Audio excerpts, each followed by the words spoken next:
ജാമ്യമുണ്ട് എന്നുള്ളത് തന്നെയാണ് ഇപ്പോൾ കിട്ടുന്ന വിവരം. വിഷ്ണു സുരേഷ്, വിഷ്ണു, ജാമ്യമുണ്ട്, എന്താണ് അതിന്റെ ഒരു ഉത്തരവ് 3:30 ഉണ്ടാകും അല്ലേ?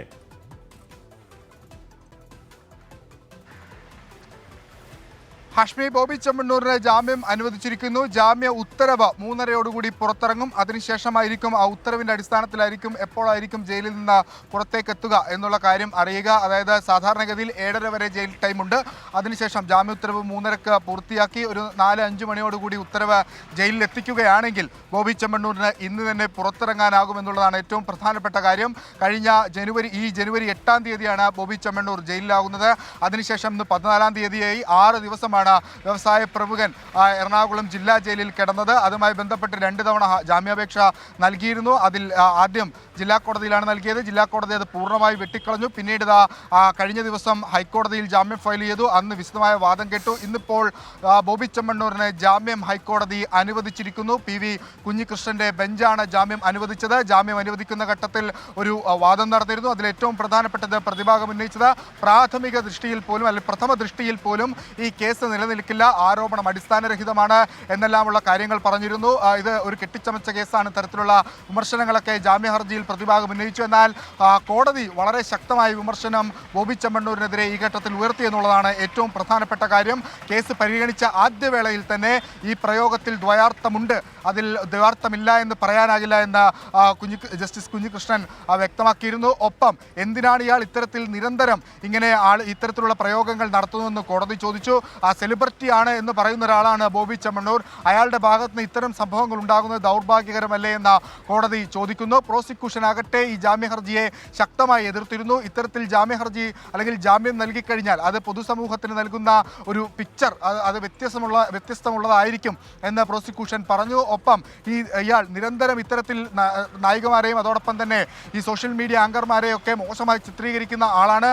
അതുമായി ബന്ധപ്പെട്ടുള്ള ദൃശ്യങ്ങൾ സഹിതം പ്രോസിക്യൂഷൻ കോടതിയിൽ സമർപ്പിച്ചിട്ടുണ്ട്. ആ ദൃശ്യങ്ങൾ കോടതി പരിഗണിക്കുകയും പരിശോധിക്കുകയും ചെയ്തു. അതിന് പിന്നാലെയാണ് ഇയാൾ എന്തുകൊണ്ടാണ് നിരന്തരം ഇത്തരത്തിൽ ഇങ്ങനെ ചെയ്യുന്നതെന്ന് കോടതി ചോദിച്ചത്. പക്ഷേ നിലവിൽ നമുക്കറിയാവുന്നത് പോലെ തന്നെ ഇത് ജാമ്യം ലഭിക്കാവുന്ന ഹൈക്കോടതിയിലേക്ക് എത്തിയാൽ ജാമ്യം ലഭിക്കുമെന്ന് നേരത്തെ തന്നെ നിയമവിദഗ്ധർ അടക്കമുള്ള ആളുകൾ പറഞ്ഞിരുന്നു. അത് പ്രകാരമാണ് നിലവിൽ ജാമ്യം ലഭിച്ചിരിക്കുന്നത്. പക്ഷേ ഈ അന്വേഷണ പരിധിയിൽ നിന്ന് അങ്ങനെ പെട്ടെന്ന് ബോബി ചെമ്മണ്ണൂരിന് പോകാനാവില്ല. പോലീസ് വളരെ സ്ട്രോങ് ആയി തന്നെ ഈ കേസുമായി മുന്നോട്ട് പോവുകയാണ്. ഒരുപക്ഷെ കൂടുതൽ വകുപ്പുകളടക്കം ചുമത്തുന്നത് പോലീസിന്റെ പരിഗണനയിലുണ്ട്. അതോടൊപ്പം തന്നെ ബോബി ചെമ്മണ്ണൂരിനെ ഇനി ചോദ്യം ചെയ്യേണ്ടതുണ്ട്. നോട്ടീസ് നൽകി വിളിച്ചു വരുത്തി ചോദ്യം ചെയ്യാനായിരിക്കും പോലീസിന്റെ തീരുമാനം. കസ്റ്റോഡിയൽ ഇൻട്രോഗേഷനിലേക്ക് നിലവിൽ കസ്റ്റഡി അപേക്ഷ നൽകാനുള്ള ഒരു സാധ്യത പോലീസ് പറയുന്നില്ല.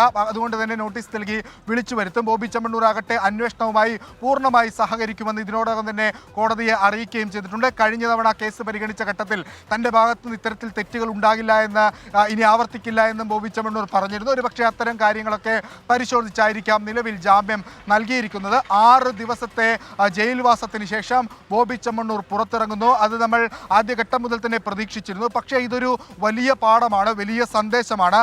ഈ ഏതെങ്കിലും തരത്തിൽ ഈ സ്ത്രീകൾക്കെതിരെ സൈബർ ലിഞ്ചിങ് നടത്തുന്ന, സൈബർ ആക്രമണങ്ങൾ നടത്തുന്ന ഈ മെയിൽ ഷോവനിസ്റ്റുകളായ ആളുകൾക്ക് അല്ലെങ്കിൽ അത്തരം മനോഭാവമുള്ള ആളുകൾക്കുള്ള കൃത്യമായ മറുപടിയാണ് കേരള പോലീസും പ്രോസിക്യൂഷനും സർക്കാരുമൊക്കെ ഈ കോടതിയിൽ വാദിച്ചതും അവർ കൊണ്ടുവന്ന തെളിവുകളുമൊക്കെ അത്തരത്തിൽ മറുപടി നൽകുന്നതാണ്. കീഴ്ക്കോടതിയിലെ ഏറ്റവും പ്രധാനപ്പെട്ട സർക്കാരിൻ്റെ ഒരു വാദം തന്നെ ഇങ്ങനെയായിരുന്നു: ബോബി ചെമ്മണ്ണൂരിന് കീഴ്ക്കോടതിയിൽ നിന്ന് ജാമ്യം അനുവദിച്ചാൽ ഈ കേസ് അല്ലെങ്കിൽ ഇത്തരം കുറ്റകൃത്യം ചെയ്യുന്ന ആളുകൾക്ക് ഈ കേസിൻ്റെ ഒരു വ്യാപ്തി ഇത്രത്തോളമുള്ളൂ, ബോബി ചെമ്മണ്ണൂരിന് ജാമ്യം ലഭിച്ച് അതുകൊണ്ട് ഞങ്ങൾക്കും ഇത്തരത്തിൽ ജാമ്യം ലഭിക്കുമെന്ന ആത്മവിശ്വാസം വരികയും അവർ തുടർച്ചയായി ഇത്തരത്തിൽ സൈബർ ലിഞ്ചിങ്ങിനൊക്കെ സ്ത്രീകൾക്കെതിരെ സൈബർ ലിഞ്ചിങ് നടത്തുമെന്ന് പ്രോസിക്യൂഷൻ കീഴ്ക്കോടതിയിൽ വാദിച്ചിരുന്നു. അതൊക്കെ ഒരു പ്രധാനപ്പെട്ട പോയിന്റാണ്. ഒരുപക്ഷെ ഭാവിയിൽ കേരളത്തിൽ ഈ സൈബർ ലിഞ്ചിങ് നേരിടുന്ന സ്ത്രീകളൊക്കെ നൽകുന്ന പരാതിയിൽ ഒരു മാർഗദർശിനിയായി ഈ കേസ് മാറാനുള്ള സാധ്യതയുണ്ട്. എത്രയും പെട്ടെന്നുള്ള നടപടികൾ ഈ കേസിൽ സ്വീകരിച്ചിട്ടുണ്ട്. ഒരു അസാധാരണമായ വേഗം ഒരുപക്ഷെ സമീപകാലത്ത് ഒരു സൈബർ ലിഞ്ചിങ്ങുമായി ബന്ധപ്പെട്ടൊരു പെൺകുട്ടി നൽകിയ പരാതിയിൽ ഉണ്ടായിട്ടില്ല എന്ന് ഉറപ്പിച്ച് പറയാനാകും.